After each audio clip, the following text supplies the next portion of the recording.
Bom dia. As misericórdias do Senhor duram para sempre. São novas a cada manhã.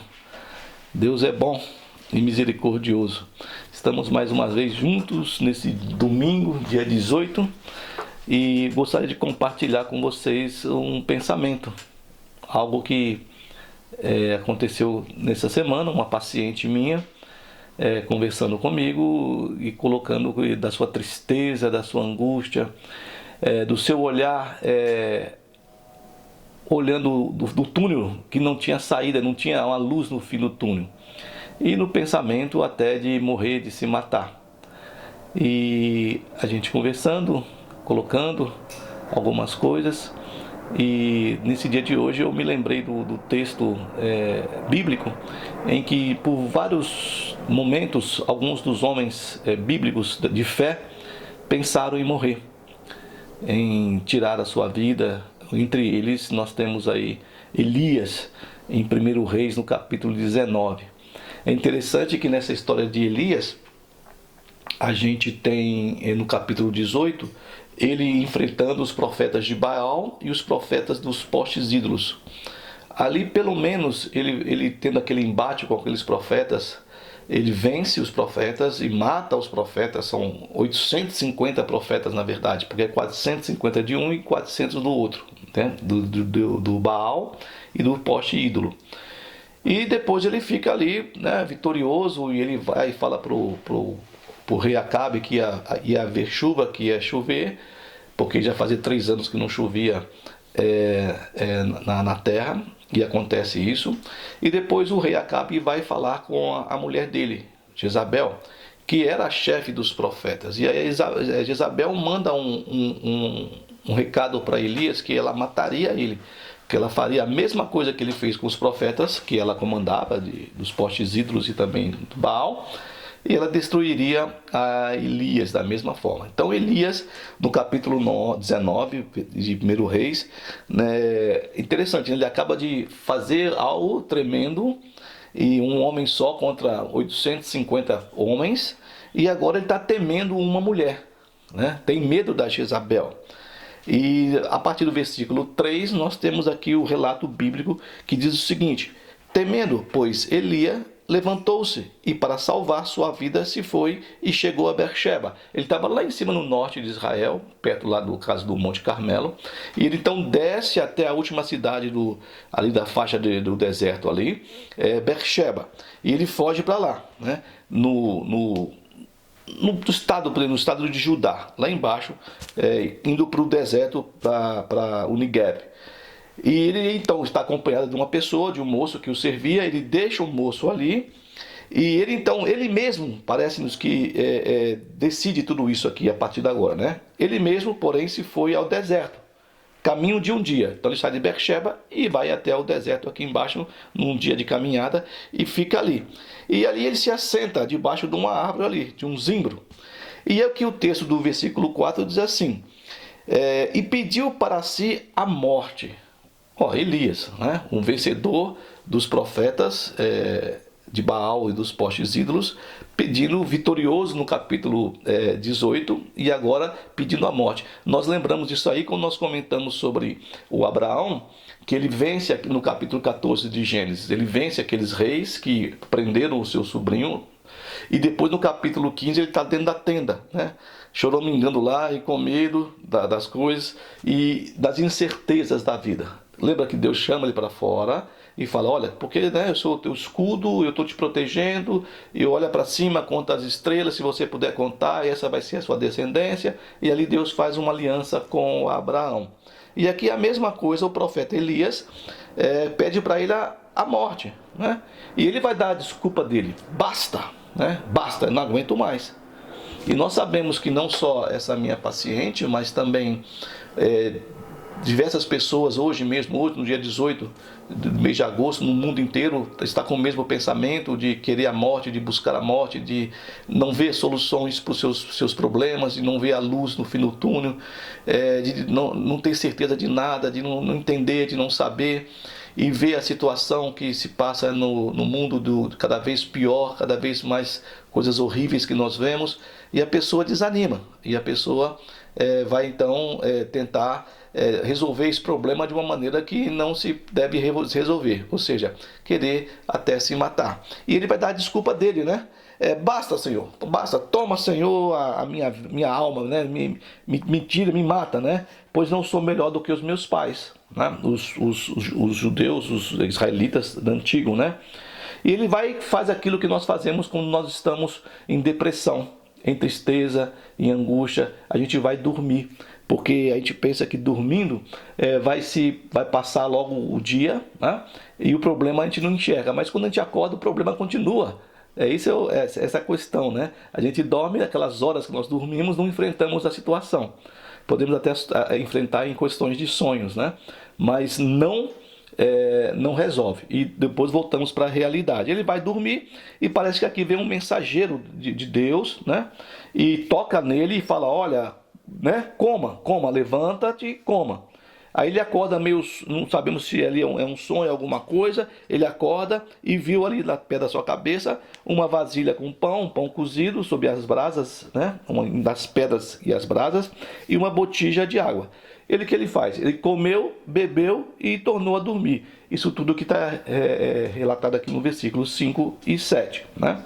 Aí pela segunda vez no versículo 7 vem o anjo, né? No caso, o servo de Deus e mensageiro de Deus, e toca novamente nele e fala assim, ó, levanta-te e come, porque o caminho será sobremodo longo, né? Aí ele levanta, versículo 8 novamente, come, né, e bebe, e com aquela força daquela comida, ele caminha 40 dias e 40 noites até o Horebe, o monte de Deus. Ele está lá em cima no Carmelo, no norte de Israel, ele desce até Beersheba, depois de Beersheba ele caminha mais um dia até o deserto, e dali ele vai caminhar até o monte de Deus Horebe, né? Que é o seco, o deserto, é lá no Sinai, na cadeia do Sinai. O Horebe é um lugar onde Moisés estava também, que nós não sabemos onde é o Monte Horebe. Fica na cadeia do Sinai, lá embaixo no Egito.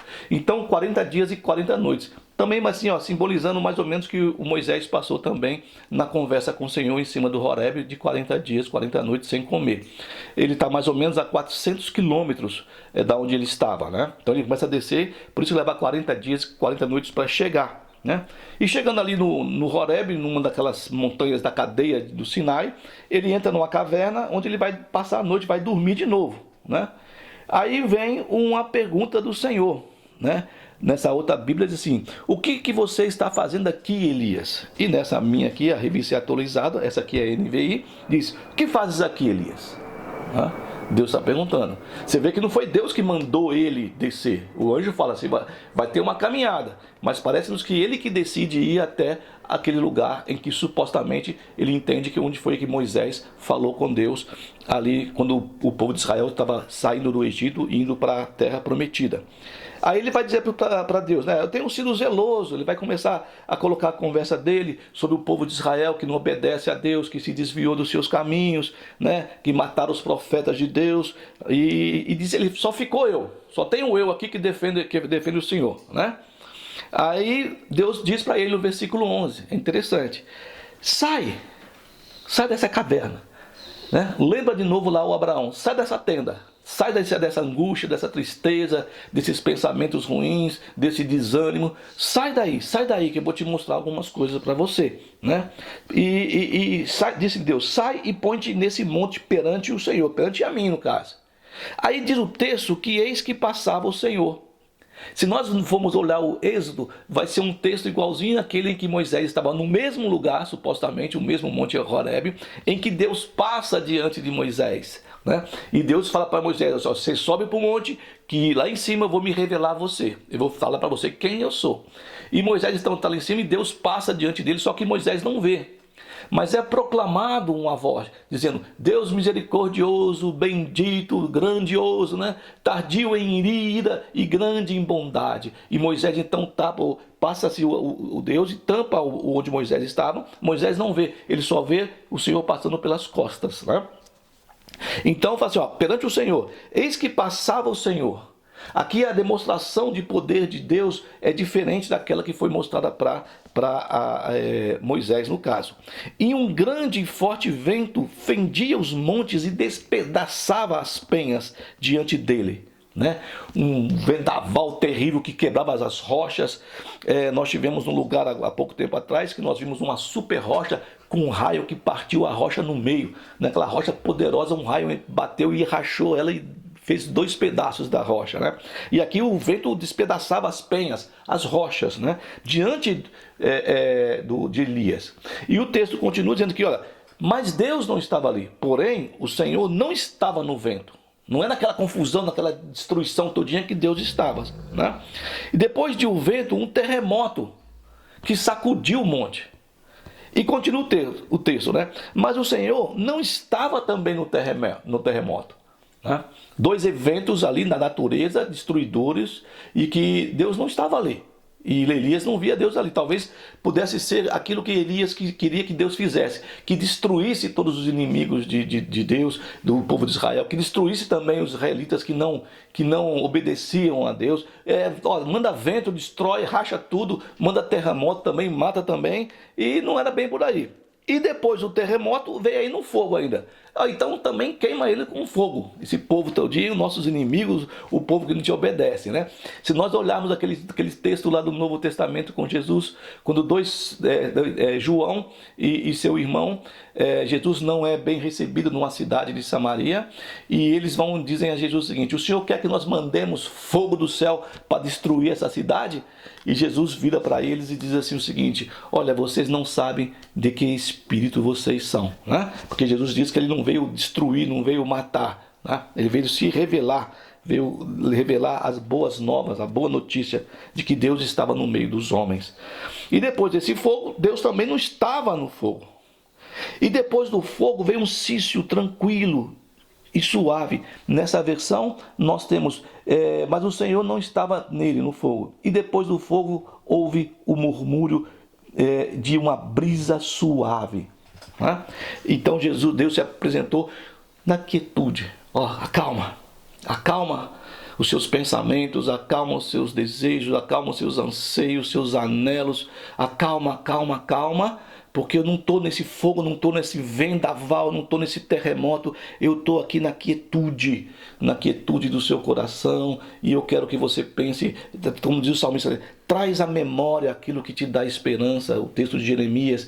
E o salmista diz, volta ao teu sossego, ó minha alma, pois é certo que o Senhor cuidará bem de ti, que Deus está cuidando. Né? Aí, ouvindo essa quietude, esse murmúrio de uma brisa suave, o Elias então ele vai esconder, né, o rosto dele diante do Senhor, e saindo pôs-se à entrada da caverna. E eis que lhe vem uma voz novamente: o que você está fazendo aqui, Elias? Né? Que fazes aqui, Elias? Aí ele vem com a mesma ladainha de novo.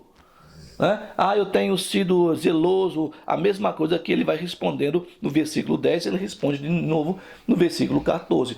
Mas Deus perguntou a segunda vez para que ele pudesse entender, depois da aparição de Deus, dessa manifestação do vento, do terremoto, do fogo, e aquela revelação de Deus na quietude, era para ele ter um outro entendimento, né, de que é Deus, de que Deus está então cuidando, que Deus está olhando e sabendo tudo o que está acontecendo. Aí ele vai falar a mesma coisa e fala: só sobrou eu. Aí o Senhor vai dar a Elias algumas coordenadas. Você vai sair daqui, você vai voltar pelo caminho, vai voltar o teu caminho para o deserto de Damasco. Ele vai ter que subir de novo para a Síria. Ele está lá embaixo, ele estava no Monte Carmelo aqui, a Síria é aqui, ele desce até Bexeba, desce até o deserto e vai até o Horebe. Ele vai ter que voltar muito mais, pelo menos 800 quilômetros até em cima de Damasco, e Deus vai dar ordem para ele: você vai em Damasco e você vai ungir Hazael, rei da Síria, a Jeú, filho de Nissim, gerar sobre Israel, e também a Eliseu como profeta em teu lugar, né? Porque eu conservei em Israel algumas pessoas, pelo menos ali tinha que pelo menos 7.000 pessoas que Deus havia conservado, que não havia beijado ou se dobrado diante do Baal e também dos postes ídolos. Então Deus está no controle da história da humanidade. Deus está no controle de todas as coisas. Deus está no controle da sua vida, Deus está no controle da nossa vida. Nós temos, como já conversamos, decisões a tomar. Algumas decisões somos nós que tomamos e outras decisões nós não temos como, porque nos foge o poder de fazermos, mas que Deus está controlando todas as coisas, Ele está. Né? O que não se pode fazer, talvez, é o que essa paciente queria fazer, de querer se matar, se suicidar, aquilo que Elias pediu, aquilo que Jó pediu, aquilo que Jesus pediu. Jesus não pediu para se matar, mas ele estava também no desespero. Né? E nós temos aqui diversos, um outro profeta, Jeremias, também pediu a morte, amaldiçoou o dia que ele nasceu. Nós somos seres humanos que temos problemas e muitas vezes esses problemas nos pesam tanto e parece que não vamos conseguir. Mas Jesus vai falar assim: olha, lança sobre mim, né? Todo o seu problema, porque e também toma de mim, porque o meu fardo é leve e o meu jugo é suave. Né? Então eu te lançar diante de Deus, aquilo que eu gosto muito no Salmo 37, olha, se alegra no Senhor, descansa no Senhor, se alegra no Senhor, confia no Senhor, entrega a sua vida ao Senhor e descansa. E descansa. Não é que a gente vai ficar sem fazer nada deitadão, né? E esperar as coisas acontecerem. Não é isso, mas dentro dessa problemática, dentro do turbilhão, dentro desse vendaval, desse terremoto, desse fogo que nós passamos muitas vezes, esses problemas que nós temos no Val do Jaboque, ou nós estamos passando pelo Vale da Sombra das Lágrimas, né? Que é o Vale de Baaca, sombras de lágrimas, no caso, Baaca. Nós não vemos soluções, não vemos o que podemos fazer, como tomar decisões, o que decidir, e às vezes nós estamos em situação de desemprego, situação econômica, devendo, situação de enfermidades, situações amorosas, românticas, né? Todas essas coisas, e nós então nos desesperamos e queremos tirar a nossa vida. Se nós fôssemos continuar aqui a história do Elias, você vai ver que Elias então vai fazer tudo isso, aquilo que Deus mandou, e depois Elias não chega nem a morrer, segundo o texto bíblico. E aí são aquilo que nós acreditamos, ele foi tomado e levado para Deus, né? Ele não morre, Elias não morre. O carro de fogos e vem e toma Elias, ele que queria a morte, que pediu a morte, ele não morre. Então é esperança, trazer à memória aquilo que nos dá a esperança, como diz Jeremias, confiar no Senhor. Olha aqui, o que você está fazendo aqui, rapaz? Né? Você está fazendo essa situação, né? E você está se deixando levar por todas essas tristezas. Eu falo isso porque eu também passo por isso também. Não é fácil, e não é fácil você crer, acreditar nisso aqui. Nós estamos falando de um homem, não é o Geraldo, não é o José, o João, a mulher, a Maria, a Josefina, não. É de um cara que teve uma demonstração do poder de Deus contra aqueles profetas, que Deus mandou em nome dele, que ele pede a Deus, e Deus envia então o fogo no capítulo 18 e queima aquele holocausto, demonstrando que Deus estava com ele. E logo depois ele está lá embaixo, no vale da sombra da morte, no vale de Baaca, no vale de lágrimas, desesperado, fugindo de uma mulher e pedindo a morte. Né? E que nós possamos ver aqui nesse capítulo 19, nessa vida de Elias, e na demonstração de Deus, de que ele não está nessa destruição toda, nem no vento que despedaça, que nós passamos com tudo que é sorte de desgraça, nem no terremoto, nem no fogo. Ele está naquilo que nós lemos aqui. Ele ouve um murmúrio de uma brisa suave. Que você possa crer, que você possa confiar, que você possa se alegrar e acreditar que Deus, ele continua dirigindo a sua vida, a história da humanidade, desse universo, desse mundo. Que você tenha um bom domingo, que tenha uma boa semana que se inicia, na coragem e na certeza de que Deus está olhando. Se nós lembrarmos o texto lá de Deuteronômio, que ele fala por Moisés: eu vi as suas lágrimas, no texto de Êxodo, quando ele vai tirar o povo de Israel, eu vi as suas lágrimas, eu vi o seu clamor, eu vi o que está acontecendo, e eu desci para livrar vocês. Que você possa ter isso no seu coração, esse entendimento e essa alegria. Se alegra no Senhor. Deus abençoe a sua vida, a sua casa, que o Senhor te abençoe e te guarde, que o Senhor faça resplandecer a luz do seu rosto sobre ti e tenha misericórdia de ti. Que o Senhor te dê shalom, desde agora e para sempre. Deus abençoe.